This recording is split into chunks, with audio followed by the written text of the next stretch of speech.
welcome back to the Fred Jackson Show. We got a special guest tonight. Usually we have a player, a teammate of Fred's, but because of all the news going on with the Buffalo Bills, we have the guy who broke the Bill Polian story from the Buffalo News, Mr. Vic Carucci is here. Thank you. Vic, let's talk about the Bill Polian situation. Sure. You obviously know Bill very well. You had written a book with Bill. So when this all came about, I knew you had a source.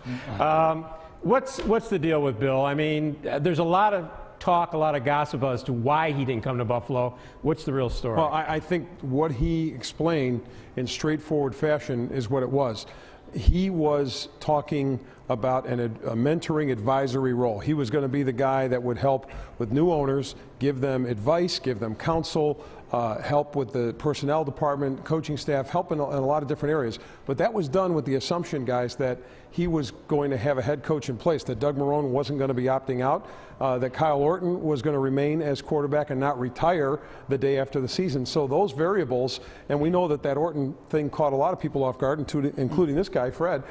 So I think when that all happened, Bill, he used the term, it turned into a heavy lift. It turned into something very different than he was talking about. And he didn't envision himself at 72 being the guy who would spend all this time and hours invested in that. And the other factor was his family, especially his wife. She was not thrilled with the prospect of him, investing all that time again and not having much of the family life, which they have now in his ESPN gig. Yeah, and anybody that knows Bill knows he's not going to do something halfway, so there would be some long hours ahead. Oh, extremely long. Look, when the guy was general manager, and I covered the team and you covered the team, I could find him at a certain point, maybe 10 or 11 o'clock at night, when I'd still be in the media work area there. I'd call him up and say, hey, can I come up to the office and just chat a little bit, find out what's going on. And more times than not, he said, yeah, come up. Or sometimes they'd be in a meeting. But yeah, they burn the late oil a lot there. By the way, I asked Fred if he wanted to ask Vic a question, and Fred said it would be weird to ask a reporter a question, so I'm not going to put him in that spot. But there's 10 coaches, 11 coaches being mentioned. Your gut, Vic, where do you think they're going with this? Yeah, it's going to be a very interesting search because you have such new people to this process. You have owners of a team who have never been through this before. You have a general manager in Doug Whaley leading the search who's never done this before. Russ Brandon, yeah, has been through it. He's assuming, though, more of an advisory role from everything we're told. So I think it's going to be interesting. And the variables in the names, you go all the way from a highly experienced 62-year-old Mike Shanahan, who's done it all, won Super Bowls, been part of the best of the best, where you would assume if you brought him in, he's going to run a lot of things. He's not going to just be, quote, the coach. He's going to have his hands, I think, in a lot of things, all the way to the several first-time coaching candidates, including Frank Reich, who would be, I think, a natural in the sense that he is connected with this area and has a great football mind. He was, obviously, with Jim Kelly, that connection had so much to do, I think, with Jim's success, just being the coach and shoulder pads behind Jim. Okay, let's go to Brad Gelber, because I'm sure there's plenty of viewers out there that have questions for both you gentlemen. Brad, what do we have?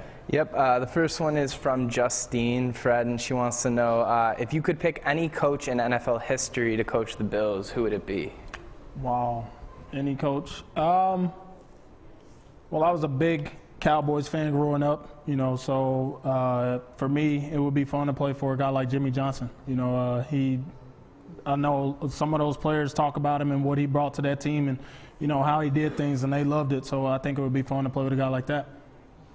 All right, the next one is, let's see, Fred, is there a particular team you root for or against in the playoffs?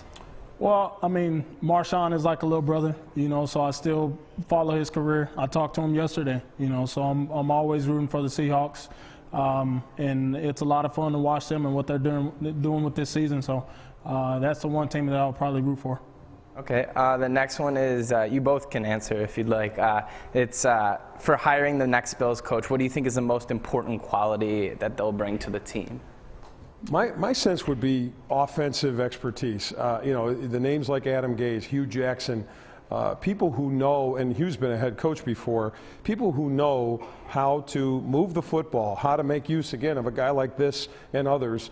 And that's where this team has had its biggest shortcomings. So I would think that it would make the most sense. And I know Doug Marrone was an offensive guy as well. And I know there's also an affinity to have a Jim Schwartz, who's already here and has done such a great job with the defense and has been a head coach before, take over. But I really think you got to get this offensive side right, because you've got such great defensive talent in place.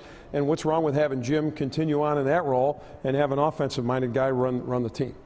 Yeah, I mean, I think Vic hit it right on the head. You know, somebody that's going to come in and put everybody in a place to make plays on the offensive side of the ball.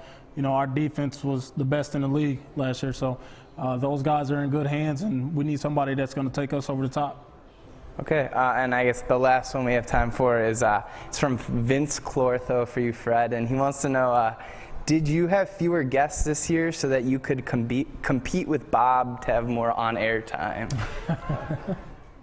I never thought of that. I think Bob set that up. Yeah. You know, Fred is not a glory hound, Fred. It's tough. You know, having known you for the last 3 years, I'm really surprised you're doing a show like this, because you don't really seek out the limelight, do you? No, I mean, if it comes to me, I'll accept it, but I'm not one to try and put myself out there and, you know, promote myself like that. Now, your son in the audience, that's a different story. Completely opposite. I've had to shush him like 10 times. Look, he's up there waving now. So, he loves the attention. So. There, wait, go ahead. Now you can wave to the camera. Can we get a shot of him? There he is. Yeah. Must take after his mom. Yeah. Okay, we'll be back with DJ Dave Dixon. We're giving away a Reimer heating system tonight, right after this.